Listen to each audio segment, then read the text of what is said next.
I am Matt Couch from Lazarus Brewing Company down here in Austin, Texas.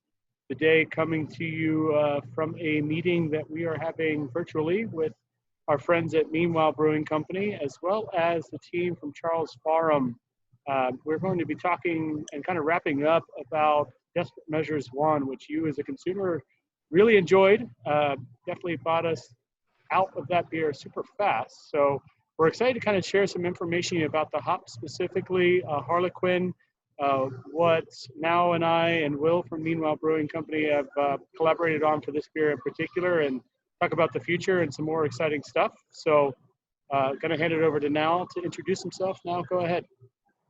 Hey everyone, I'm Now Dara. I'm the Director of Brewing Operations over at Meanwhile here in Austin. And yeah, we just want to say thanks to Lazarus and Charles Farrum for letting us collaborate on this awesome project. So yeah, stoked to be here. All right, Peter, you want to introduce yourself to everybody? Yes, hi, my name's Peter Glendinning. I'm an independent research agronomist living in Hereford in England. And I've been working with Charles Farrum for the last 10 years, developing new hop varieties. We're excited to have Peter around, and Will as well. Will, do you want to introduce yourself to everybody? Yeah, hi, I'm Will Rogers, Group Technical Director at Charles Farrum, and therefore responsible for the hop breeding program, or more importantly, discussing a lot with Peter, who, whilst he's only across the way on Zoom, he is only half a mile away from me, where I live as well. So poor Peter gets harassed by me on a regular basis. I mean, as everyone knows, we're in a bit of a different situation where we'd like to do these kind of things together as one unit, but the world has changed pretty dramatically, where I think virtual meetings are a lot more practical, and we're glad to have everybody here. Super excited to talk about this hop and this beer, actually, and kind of what consumers and brewers alike should be excited about coming forward. And that can kind of lead us into a bunch of questions we kind of came up with Peter and Will about Harlequin itself. So tell us more about your hop development program, kind of the process, the things that you guys really go through to get a new hop variety out to market, and B, Harlequin specific. What kind of process did you guys go through, and how did you discover this hop?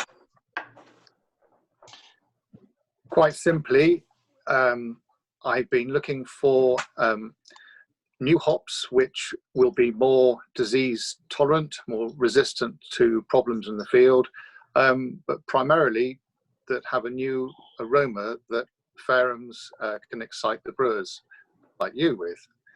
And in order to do this, I've been looking at hops and taking seed, growing them, selecting the ones I want, crossing them, inbreeding them, doing it all over again, and breaking all the rules. We can get varieties like Harlequin to market within 5 years rather than 10 or 15. And that's primarily because we have a team of 3 of us working very closely together and pedaling pretty hard underneath. Well, do you have anything to add to that? So the breeding program, as we have it, is it's a commercial breeding program as opposed to a national breeding program. So as Peter said, we're in the luxurious position where we can sort of throw away the rule book and do it as we like. So Peter has come up with some theories as to how we could breed more intense flavors in hops and also increase the disease resistance. And so for the last 5 or 6 years, we've really been chasing a rich vein of genetic material that's been getting stronger and stronger every generation, and Harlequin is really the best example we've got of what we're doing and how it works. Okay. Now, have you ever heard of this hop before? We actually got to work with it. Was there anything that kind of stuck out with you also using it and kind of the process? So, sorry, Peter. Harlequin actually stood out from we planted the seed and it stood out very early on. You don't get any hop cones until the second year, but even from that very early stage, so we planted the seed. A year after that, we had this amazing aroma. And we were pretty sure straight away, weren't we, Peter, that it was something very special. Yeah, Perhaps I should describe how the process a bit of how we're doing it. Mm-hmm. We started about 10 years ago when Paul and Will were asking for strong, fruity, American type hop flavors that are now more familiar with American varieties. And we in England have always believed that we don't have the temperatures that you have in America to be able to have a season long enough to grow the oils and the aromas, the essential oils that give us the aromas. And so I had some seedlings and had some favourable results, I thought, and put some of them in little sample pots, and I stuck them under Paul Corbett's, he's the managing director of Ferrums, under his nose while he was on the phone, saying, "Here, Paul, smell this." And he thought I'd pinched some of his American Cascade from his warehouse and stuck them in one of my sample pots, but it wasn't. It was that was actually Jester. And so what I then did was to take seed from Jester, and we had a stronger aroma again from seedlings from that. And that's the variety. Godiva stands out from that one. Did the same thing again, and the standout seedling, as Will said, was Harlequin, where a whole number of brewers selected it based on rub and sniff. Now, a lot of people hop breeders, spend a lot of money and effort on chemical analysis and everything else. And we have concentrated purely on subjective assessments, both in the field and straight after harvest, and then again a number of months later, and then primarily the brewing trials, whether the taste, the aroma of the hop can get through to the taste of the beer. And that is the primary thing. If you do enough of them, you can yield quite good results in the beer. And we were very surprised with Harlequin. It gave us a lot more flavour in the beer than ever you would imagine from sniffing it. So is that something you guys are seeing from the expansion of craft brewers, or the want or desire from hop forward IPAs having a direct impact on what you're doing in the research and the technology side of hops, or like the new experimental varieties you're trying to develop? Or are you still trying to work specifically with agronomics and considering kind of these interesting flavors and aromas as kind of a side project that you'd like to take on? We need to have hops that we can grow, Matt. So at the start of our process, once we planted that seed, Peter put all the seedlings through an attritional process, which we were just looking at the figures today. So we've gone from about 10,000 down to 1,000 seedlings in less than a month, because we've just bombarded them with every disease, powdery and downy mildew, and seeing what plants recover. And we know that we can produce aromas and flavors that brewers want. That we know we can do. But can we do it with a hop that grows well and that is sustainable for you guys? So and that is with Harlequin. We believe we've got both of those elements, but it's still relatively early on. What year did we plant the seed of Harlequin, Peter? 2015. Wow. Yeah. So and that the other part of the program, the other person in the three that I was talking about that isn't here, is the hop farmer up the road, Mark Andrews, where we plant about a dozen or 2 dozen selections every year, and year on year on year, and he grows the plots, and from that farm we then select the winning ones. So it's important for us to get them out onto commercial farms where they're exposed to everything that a commercial hop would be exposed to. You know, it has to cope with being mechanically harvested and being sprayed and being driven over by tractors on a regular basis. You know, all these things that you wouldn't necessarily think about, but it's very important, and it helps us shorten that development cycle by bringing it onto farm very quickly.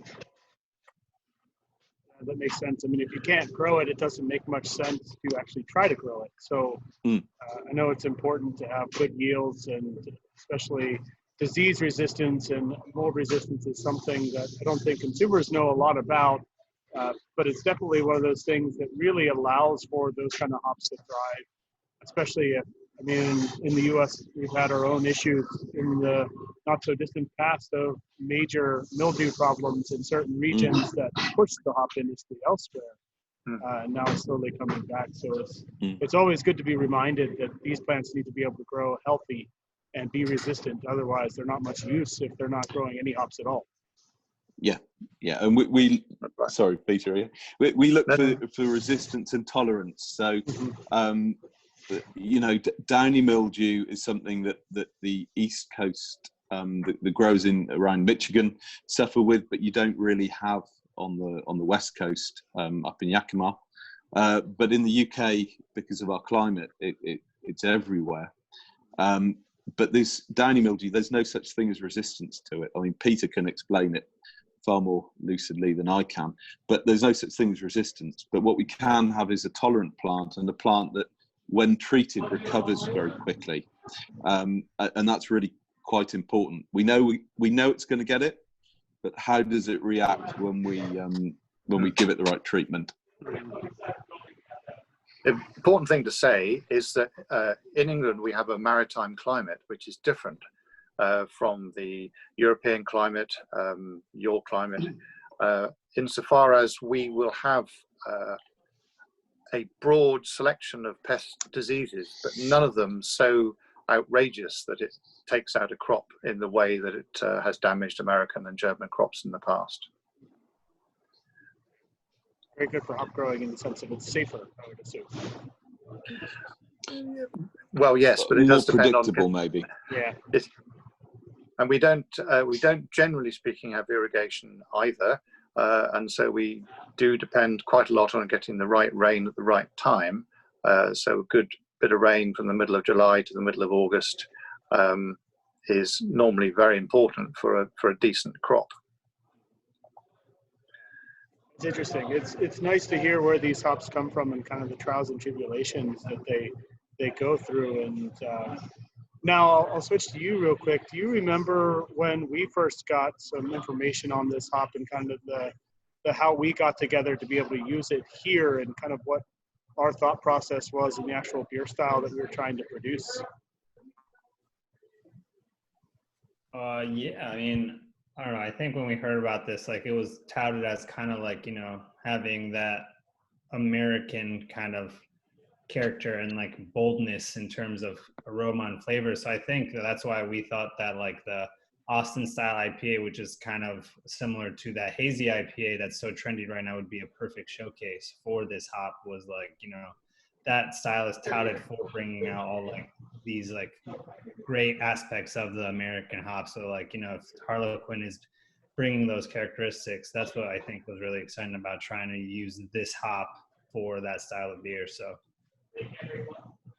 yeah, I think it was interesting that I think we had just had a collaboration. We had just brewed not long before we started talking about this next collaboration for the Craft Brewers Conference. It was really well timed as far as we had just started to get to know each other and had met at a couple presentations or conferences together, and it was kind of fun to hear this coming from a place of, I had heard rumors of a really impactful hop coming out of England about a year and a half ago, thereabouts. And whenever you guys reached out about it, it was like, this is really exciting to kind of see something so unique and different coming from England, where in general, like at least the hop characters we get to work with that generally come out of the program are things that we consider of English quality or character. And it's definitely, Harlequin stands out in a big way from that, just because of whatever it's able to impart,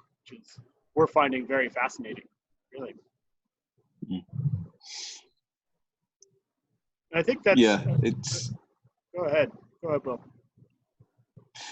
No, Jest is quite a fascinating plant, really. It's quite it appears to be quite a good grower's hop. I use the caveat because we haven't been growing it for that long, but as you said, those flavors and aromas, we're not used to them coming from British hops. We got a hint of it from Jester, which is its great grandparent, and with every generation, it's just become a little bit more intense.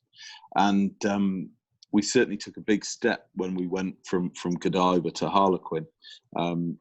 Mainly, we think, because it actually, Harlequin ripens slightly sooner and so has the full benefit of our summer, whereas Godiva ripens a little bit later and perhaps doesn't fully ripen in the sense that the oil content isn't maximized.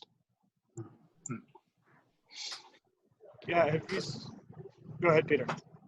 So one of the things we've done with Harlequin recently is to measure its oils and analyze them. And it's really important for us when we're selecting hops, not only in the rub and sniff, to have something which gives you the aroma, both green and dry, but not necessarily both, especially dry, but also it must be sticky enough with enough resin. And we find with Harlequin, it has an alpha beta ratio of almost 1. It's an alpha of about 10% and a beta of about 8, which is very favorable to good brewing. If you, I don't know if Charlie wanted to comment about Sarts, his experience with that. Also a 1-to-1 ratio. And it has an oil content of over 1%, which for the UK is good. And we're working on trying to get seedlings of Harlequin with even higher oil contents. So watch this space.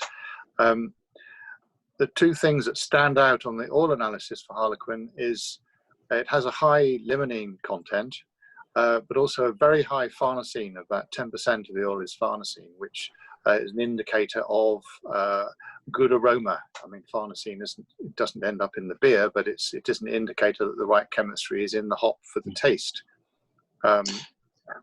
We don't know how to, I don't think anybody knows really how to interpret a hop chemical analysis and the taste. That's one of those things we're waiting for. Farnesene was historically used as an indicator for a noble hop.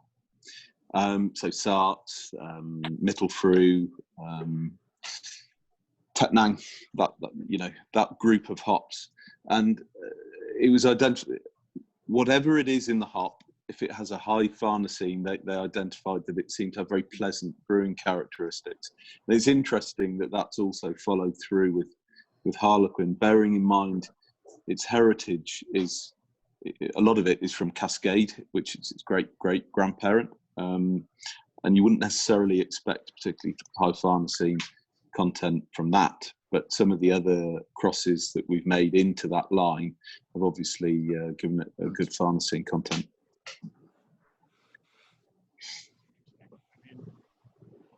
Is that something that you're taking sort of the research from where Harlequin is coming out of and searching for more varieties that are coming along or in planning to kind of use sort of the same template you're seeing with Harlequin as a way of broadening out some other varieties? Or is it kind of, no matter what, you're trialing multiple crosses to kind of see what does what and how broad is that spectrum? It's a numbers game, Matt. So every year, Will wants me to double the number of seedlings. So I say, yeah, sure. How big is that facility? Is it getting bigger all the time, Peter? Is it one hell of a greenhouse? I'm not going to say in public I can do more. Yeah. That seems like a side conversation to be had later. So, Will, from Meanwhile's perspective, when we got to kind of try this beer as it went through the process, what stood out to you about the specific characters we were getting as it was fermenting and post fermentation, what we were kind of experiencing? Yeah, I mean, I unfortunately only tasted the beer once. So I don't think I can speak to how it was really changing. Yeah. I wish I could, but yeah, the circumstances kind of prevented that one. So. Yeah, just for everybody's awareness, Meanwhile is still very much in earnest of production. So knowing what that's like, you get really busy sometimes and you have a hard time of kind of getting around as much as you'd like. Did you get to try the cans now? Yeah, no, I mean, I tried the finished product and yeah, we were amazed. Like, you know, we definitely got like that like tropical fruit character you expect more from, you know, like definitely some passion fruit, and the melon really stood out to some of us as well. And yeah, you know, I think it still had some of that like good like qualities of other English hops also. So like, you know, it was definitely noticeable that it was an English hop. But yeah, it was cool to see that like tropical character that I don't usually associate with English hops. So yeah, we were super stoked and excited about it. Yeah, I think from our perspective too, to follow up on Nal's point of the very intense tropical mango even, I mean, it hits a bunch of notes for us that are really interesting together, and provides kind of with this very complex beer that would seem like it has 3 or 4 different varieties all together in one beer, where it is just one variety that's accomplishing so many things.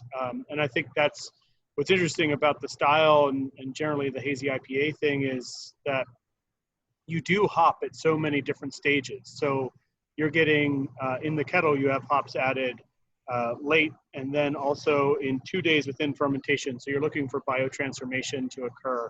So you're doing, while it's fermenting actively, you're adding hops. And then again, whenever fermentation is over, so really you get all of the qualities throughout the process. The only downside is you don't get to see exactly what's going on at every stage of the process. So you don't have as much accuracy of what is changing specifically, but you get the entire palette that you were looking for out of one hop variety, which is really, really interesting. And Harlequin totally, I think, achieved everything we could ever ask of it, if not more, to be one of those hops now that we have to come back and think of, all right, how are we going to add this to the portfolio and what are we going to do with it? Because it's very, very much in that extremely interesting side of what it provides to be like, it's going to stay in our inventory. We're going to use it very, very much going forward. So on that front, I mean, just so industry and consumer know, how is the plant growth coming along for expanding, being able to provide it to U.S. brewers and UK brewers going forward? Should I field that, Peter? You're the one they're going to blame. Really, what you tried was an extended field trial, Matt. And now we've already pushed it out to farm, and it will roughly triple what was produced last year for this crop, and then we're looking to double it again. We already have enough plants in the ground to double it again for the following year, and then it will increase by about 50% the year after that. So we're propagating as quickly as we possibly can, safely, to make sure that all the material is of the sufficient quality and as clean as possible for the growers, to make sure we get you get the crop that you're expecting. You know, we don't want any mistakes to happen or to mispropagate plants, which has happened in the past when people are in a rush. So really, we are pushing it as hard as we can. We are looking to have production up to about £20,000 next year, so not from the 2020 crop, but from the 2021 crop, and we'll be looking to, which is still not a lot in the grand scheme of things, but we will look to expand the acreage significantly after that as well. There's only 50 growers in the UK, so we're a very small industry, but they're very enthusiastic, and they all want to have a go at growing Harlequin. But we need to make sure that it will all come to the same standard that the sample that you guys got to brew with was. Okay. Peter, do you have anything to add to that?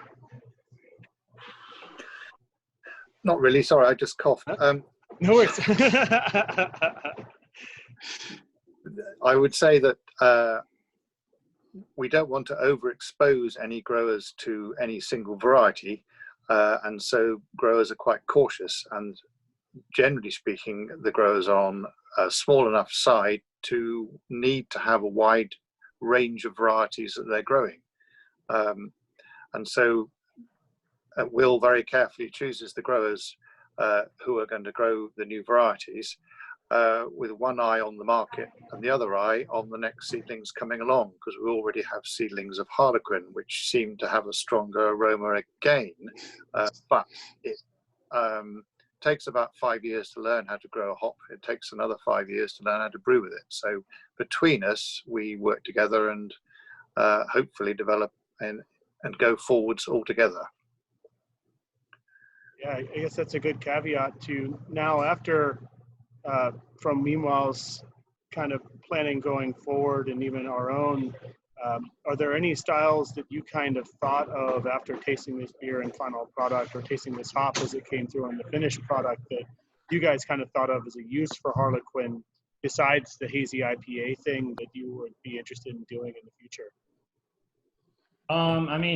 This hop I feel like is very versatile in that it does have like some classic English hop characteristics, but also these American hops. So I think, in some more British styles, it would be like an ESB or something. I think it might be pretty interesting to play that take, but also I'm really excited to try it with not just hazy IPAs, but like pale ales and IPAs, and see how it works in synergy with other hops. Cause we just brewed a single hop. And so like on its own, it was great, but like we might be able to even get better characteristics from it using it in conjunction with some other hops. So I think it's going to be a pretty versatile one that we can kind of use across the board. But, from our initial experiences, we definitely want to keep showcasing it. So we're very excited. Yeah, have you, Will or Peter, or even Charlie, if you guys know of, what were you seeing from the English brewers that were using this? What kind of styles were they shooting to use it for? Was it heavily weighted towards IPAs, or was it pretty broad in what they were using it for? It's been heavily weighted towards West Coast and New England IPAs, mainly because that's a style that those are the styles that everybody's talking about here, and we're all looking at what you guys are doing. I haven't seen a British brewer doing a Texas IPA yet, but I'm looking forward to that happening. But we're carrying the flag. Yeah. We're Austin IPA. Sorry, yeah. I don't want to generalize too much, but yes. So it's really being focused on that. Although we have seen a couple of pilsners brewed with it that actually because I know you've said it's quite complex, but it's also very clean, yeah. and it actually works really nicely on a very blank canvas base as well. So. We're really encouraged by that. That is, to us brewers, pilsners and lagers are generally considered that beer that doesn't allow you to make mistakes. It has to be something that is appealing from hop content to the process itself to make it interesting or impactful to consumers. So being able to have a hop that is able to transition from being 100% okay in a very heavily hopped hazy IPA to making a pilsner that's clean and drinkable and really appealing it's a big statement for any hop variety to be that versatile. Yes, I think so too. So what else is on the agenda for you guys going forward with Harlequin? Are you focusing mostly on the UK and the US for now with the amounts you have, or just kind of expanding acreage, getting it consistent, and then going to the rest of the world with it?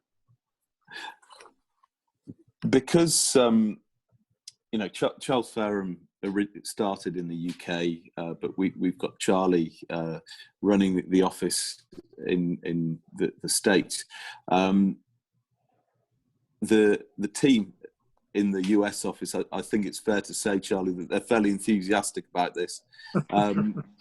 Charlie had just started and got in the midst of an email. How should I put it? I don't want to say campaign because that sounds a bit aggressive, but so, some of the staff in the US office was sort of saying, "Well, I think we can sell loads of Harlequin. We need loads of Harlequin." And I said, "Yeah, we want you guys to have as much as possible, but we need to make sure that British brewers have a little bit as well." So you're quite right. We're very much focused on the British and the US markets, although we also have good distribution routes into Europe, and there's some European brewers who've also been very early to try it. We've got some friends up in Scandinavia who've tried it and love it. And we want to try and keep everybody happy if we can. It's the great challenge of hop growing is that not everybody understands that there's a very limited acreage and limited weight that you get every year that you're able to supply, and it's really first come, first serve most of the time, or it's streamlined to make sure it's going in the right direction first and foremost. Yeah. Expanding acreage is it can be slow because in the States you're very lucky. Certainly in Yakima, you can plant in the spring and get a best part of a crop in that summer. In the UK, really traditionally you planted it and you haven't seen a full crop for 3 years. Now Harlequin's a little bit different to that. We can plant it this spring and we get a crop the following year. Somewhere close to a full crop, depending on the conditions. Again, Peter touched on the fact that we don't have irrigation, so we're at the mercy a little bit of the elements. But yeah, so there's always a little bit of a delay when you're expanding that acreage, and it looks like we're not necessarily doing anything, but actually we are. There's a delay in how quickly it comes on stream. Well, I know it's getting late over there, guys. I don't want to keep you up too late tonight, and we really appreciate you joining us and having Now from Meanwhile as well. This was a great collaboration in general. We really appreciated everything you guys did for us and worked with us on it. Personally, we are super excited to be able to use this hop again in the future, however long that takes for us to be able to acquire it, and looking to doing a lot more with it and working with you guys directly to kind of keep pushing the knowledge and the information over to the U.S. brewers that this hop is here, and it's going to have an impact for sure. Thank you, Matt. We hope so. Thank you. Yeah. Let's do this again sometime, and thanks everybody for joining us. And next time we'll just have beers and not present it to any consumers. We'll just have a happy hour. Did I miss it? Are you guys all done?